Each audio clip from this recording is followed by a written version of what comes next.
সবসময় ভেবেছিলাম দুজনে একসাথে কাজ করব, তাই বলে যে এই কাজ করতে হবে তা কখনোই কল্পনায় ভাবতে পারিনি। শুভ সকাল বন্ধুরা, ভেল স্টোরি ব্লগে সবাইকে স্বাগত জানিয়ে আরও একটা নতুন ব্লগ নিয়ে হাজির হয়ে গেলাম আমি সাবিত্রী। আর আজকে সকাল সকাল কিন্তু ঘুম থেকে উঠে এই যে আমাদের পুকুর ঘাটেই থালা বাসন টাসন ধুয়ে জামা কাপড় কেচে তারপরে কিন্তু মিস্ত্রিদের জন্য চা করেও এনেছি। আর এদিকে আমাদের যে রান্নাঘরটা ছিল, তোমাদের আগের ভিডিওতেও দেখিয়েছি যে সেই রান্নাঘরটা ভেঙে নতুন করে রান্নাঘর তৈরি হচ্ছে। যেহেতু আমার সাবিত্রী কিচেনে সবসময় রান্নাবান্না করতেই হয়, আর তার জন্য একটা তো সুন্দর ঘর বা পরিবেশটা তো লাগবেই, তাই আমরা কিন্তু এই রান্নাঘরটাকে আরও মজবুত এবং সুন্দর করে গড়ে তোলার চেষ্টা করেছি। দুজন মিস্ত্রিও নিয়েছি, তো ওনারা প্রায় 3-4 দিন ধরে কাজ করছে। আর আজকের কিন্তু ওই ওপরে ছাওয়াটা হবে, প্লাস নিচের মেঝেটাও ঠিকঠাক করে করার জন্য এই যে মাটি কাটা চলছে। আর এই কাজটা কিন্তু তোমাদের দাদাভাই করছে, আর একজন মিস্ত্রি উনিও একজন বয়েও দিচ্ছে। তবে আমার বরের একার পক্ষে এই মাটি কাটাটা সম্ভব হচ্ছে না, ও কোনোদিনই এইসব কাজ করে না, কিন্তু এখন বাধ্য হয়ে এইসব কাজ করতে হয়, কারণ আমাদের পরিস্থিতি বা সিচুয়েশান তো এরকমই হয়ে গেছে।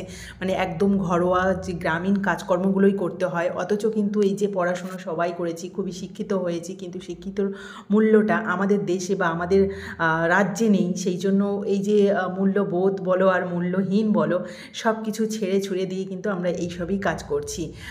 এটা হয়তো তোমরা হয়তো ভাবতে পারো যে পড়াশোনা শিখেছি বলে কি এইসব কাজ করতে নেই, একদমই নয়। কাজ কোনোদিনই ছোট বা বড় এরকমই হয় না, আমাদের কাছেও নেই। তবুও কষ্ট, শারীরিক কষ্ট, মানসিক কষ্ট, এগুলো কিন্তু খুবই মানে কাজ করে, যেটা এইসব কাজ করতে গিয়ে আমাদের মনে হচ্ছিল। তবে কি বলো তো, আমরা কিন্তু সবসময় চেয়েছিলাম দুজনে একসাথেই চলবো এবং একসাথেই কাজ করব। যেখানেই কাজ করব, মানে যদি কোনো অফিসে কাজ করি সেখানেও একসাথে কাজ করবো, এবং বাড়িতে যদি কাজ করি একসাথেই করব।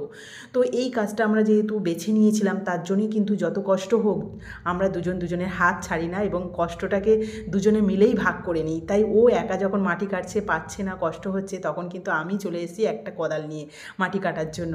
তো আমার ওকে কষ্ট হয় না, তুমি বলো, একটা মেয়ে হয়ে যখন সে মাটি কাটে সেই সিচুয়েশান বা কষ্টটা একমাত্র তারই হয়, তো কিছু করার নেই আমার। তো যাই হোক, দুজনে মিলে কিছুটা মাটি কেটেছিলাম। ওই যে উনি একাই বইছে, অনেকটা দূর পর্যন্ত নিয়ে যাচ্ছে মাটিটা, তবুও কিন্তু আমরা দুজনে সামলে উঠতে পারছিলাম না, মানে একটা করে ঝুড়ি ভর্তি করতে পারছিলাম না, এমনটাই হয়ে গেছে। শেষমেশ কয়েক ঝোড়া মাটি ভর্তি করে কিন্তু আমি বাড়ি চলে গেছিলাম রান্নাবান্নার জন্য, কারণ মিস্ত্রিরা খাবে, ওনাদের আবার টাইমে খেতে দেওয়া দরকার আছে। তো সেই জন্য আমি আর এখানে বেশিক্ষণ থাকলাম না। আর ওদিকে কিন্তু আজকে আমি 3টে তরকারি বানিয়েছিলাম, মানে বিনস আলু ভাজা, ডাল আর একটা মাছের ঝোল বানিয়ে দিয়েছিলাম। আর আমাদের 3জনে কিন্তু আজকের নিমন্ত্রণ আছে মেজো কাকা শ্বশুর বাড়ি।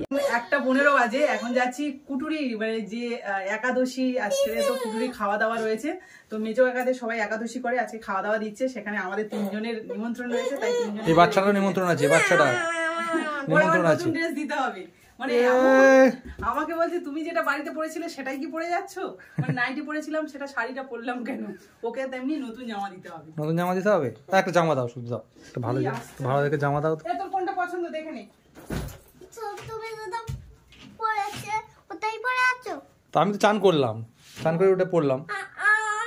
আমি আগে চান করলাম, আগেই হয়ে গেছে।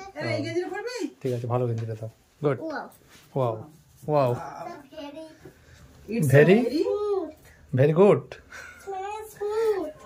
smooth, nice বলো, স্মুথ বলে ভালো।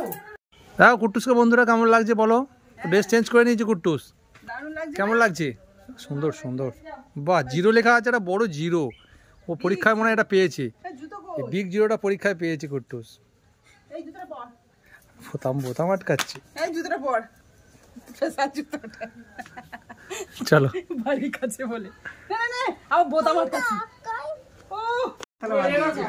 এক থালা ভাত, হ্যাঁ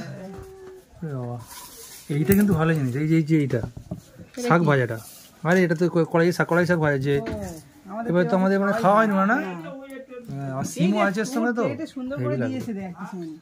এটা বাঁধাকপির ডালা, এটা শুক্তো নাকি, বাস বই টই দেওয়া আছে, হেভি লাগছে। ঠিক আছে, আর দিস না, আর দিস না বাবা, পাটিজাটি কিচ্ছু লাগবে না। আচ্ছা, এবার কি এসছে?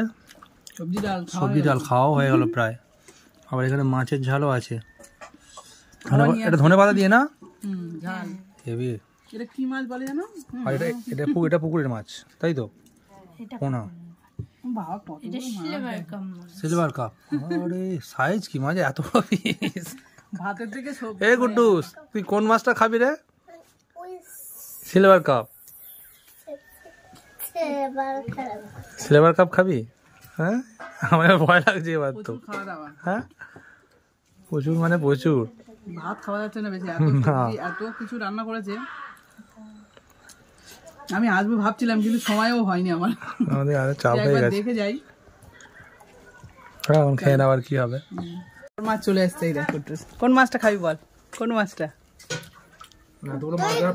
দুটোই। এটাও পুকুরের মাছ, সব ধরেছে আজকে কাকারা, আর এইটা কেনা মাছ। চলো এই নাও, এই মাছটা খা। এইটা শুধু মাছ দিয়েছি। তারপরে কুলের চাটনিও দিয়েছিল, আর এই কোটরিতে কিন্তু কুলের চাটনিটা মাস্ট হয়, মানে খেতেই হয়। তো যাই হোক, কাকাদের বাড়িতে প্রচুর খাওয়া দাওয়া করলাম, আর এছাড়া মাটি কেটেছিলাম না, তার জন্য গা হাত পা যেমন ব্যথা হয়েছে, আর এদিকে পেট তো ভার হয়ে গেছে, তাই ভাবলাম যে শুয়ে পড়বো। কিন্তু সে আর উপায় আছে কি, এদিকে আমার রান্নাঘরের ওপরে কাজটা তো অলমোস্ট হয়ে গেছে, আর এদিকে টাইমও হয়ে গেছে, ওনারা চলে যাবে।